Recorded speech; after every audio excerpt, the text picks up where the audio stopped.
여러분, 안녕하십니까? 여디디아와 함께하는 하늘 은하수 라디오에 오신 모든 분들을 진심으로 환영합니다. 오늘은 홍수후라는 제목으로 이야기를 나누어 보겠습니다. 여디디아님, 그 대홍수가 끝나고 마침내 방주가 멈췄을 때 말이죠. 와, 정말 엄청난 순간이었을 것 같아요. 5개월 동안이나 무리를 떠다녔으니, 노아와 가족들 마음이 어땠을까요? 네, 정말 상상하기 어렵죠. 그 물이 가장 높은 산보다도 15규빗, 그러니까 한 7미터, 그 정도나 더 높이 솟아올랐다고 하니까요. 그 막막함이 어땠을지. 5개월 동안 방주는 그야말로 뭐랄까, 망망대해 위에서 바람이랑 파도에 계속 흔들렸겠죠. 네, 그렇죠.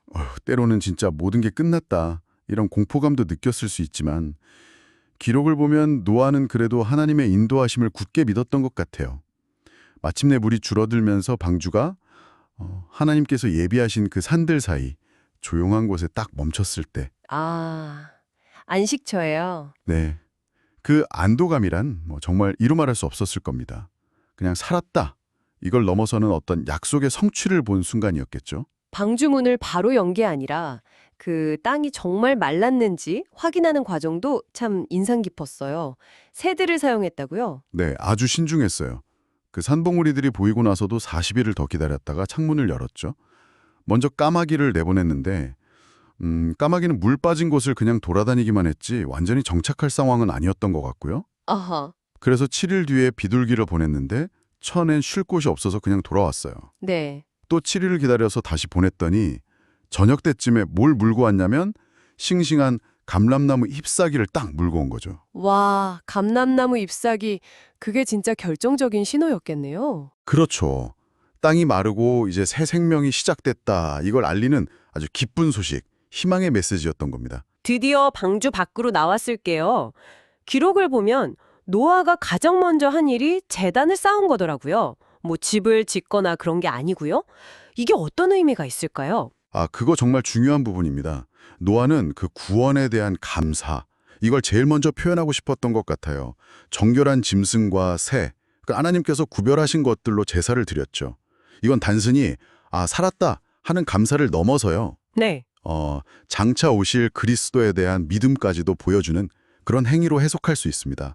그리고 하나님께서 이 제사를 아주 기쁘게 받으시고 중요한 약속을 주세요. 네, 어떤 약속이죠? 창세기 8장에 보면 다시는 사람 때문에 땅을 저주하지 않겠다. 그리고 땅이 있는 동안에는 심고 거두는 것, 추위와 더위, 여름과 겨울, 낮과 밤이 쉬지 않을 거다. 이렇게 약속하셨어요. 아, 이게 우리 삶에서 뭐가 정말 중요한가? 물질적인 것보다 하나님을 먼저 생각해야 한다는 걸 보여주는 장면이죠. 그리고 그 유명한 무지개 언약이 나오잖아요. 정말 아름다운 상징인데요. 맞습니다. 하나님께서 다시는 홍수로 세상을 멸망시키지 않겠다는 그 약속의 증표로 눈에 보이게 구름 사이에 무지개를 두셨다고 창세기 9장에 기록되어 있죠. 네. 우리가 무지개를 볼 때마다 하나님의 그 변치 않는 사랑, 약속, 그리고 자비를 기억할 수 있는 거예요. 근데 흥미로운 건 성경 다른 곳, 에스겔서나 요한계시록 같은 데 보면요. 하나님의 보좌 주위에도 무지개가 있다 이렇게 묘사되거든요. 오, 보좌주의에도요? 네, 이게 심판 중에도 잊지 않으시는 그 하나님의 사랑과 자비, 이걸 나타내는 아주 깊은 의미가 있다고 봅니다. 홍수 이후의 세상은 완전히 달라졌을 텐데요. 식생활이나 땅의 모습에도 큰 변화가 있었다고요? 네, 모든 게 변했죠. 홍수로 푸른 채소가 다 사라졌으니까 이전에는 주로 채식이었을 텐데 하나님께서 이제 정결한 동물의 고기를 먹는 것을 허락하셨어요. 아, 육식이 허락된 거군요. 네, 창세기 9장에 나오죠. 그리고 땅의 모습 자체도 완전히 격변했습니다.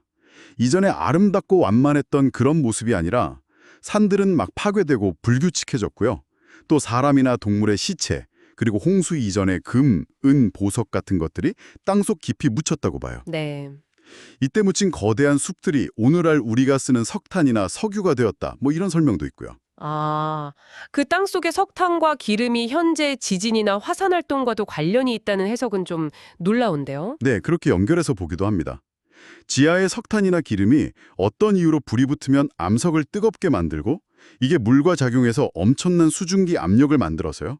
그게 지진이나 화산 폭발의 원인이 될 수 있다는 거죠. 음, 이런 현상들이 그냥 자연현상이 아니라 성경적 관점에서는 그리스도 재림 직전에 세상의 종말이 가까웠음을 알리는 어떤 징조로 보기도 하고요. 앞으로 점점 더 자주 일어나고 파괴력도 커질 거다 이렇게 예언되어 있기도 하고요. 그렇군요. 그러면 이 홍수 후의 이야기 전체가 오늘을 사는 우리에게 주는 메시지는 무엇일까요? 좀 실제적인 교훈을 찾아본다면요. 네, 가장 큰 교훈은 역시 그 우선순위에 관한 것 같아요. 노아가 모든 걸 잃고 새로 시작하는 그 순간에요. 자신의 필요보다 하나님께 감사하는 재단을 먼저 쌓았던 것처럼 우리 삶의 중심에 정말 무엇을 두어야 하는가 이걸 돌아보게 하죠. 네, 맞아요. 또 그 무지개 언약 있잖아요. 이건 아무리 절망적인 상황 속에서도 우리를 향한 하나님의 사랑과 약속은 변함없다. 이걸 보여주는 강력한 위로와 희망의 메시지고요. 그렇죠. 그리고 마지막으로 홍수 이후에 이런 지질학적 변화나 미래 심판에 대한 경고는 우리가 이 땅에만 소망을 둘 게 아니라 영원한 하늘을 바라보면서 믿음으로 살아가야 한다는 걸 깨닫게 해줍니다. 노아가 방주 안에서 안전하게 보호받았던 것처럼 마지막 환란의 때에도 하나님을 신뢰하는 의인들은 시편 91편 말씀처럼 그분의 날개 아래 안전하게 보호받을 거라는 믿음을 주는 거죠. 아, 정말 그렇네요. 결국 믿음으로 현재를 살면서 영원한 소망을 바라보는 것, 이게 핵심 교훈이라고 할 수 있겠습니다. 여러분, 오늘의 하늘 은하수 라디오 어떠셨나요? 매일매일 저녁 9시에 더 다양하고 흥미로운 주제로 여러분들을 찾아오도록 하겠습니다. 구독과 좋아요, 알림 설정은 저에게 큰 힘이 됩니다. 내일 다시 만나요. 안녕!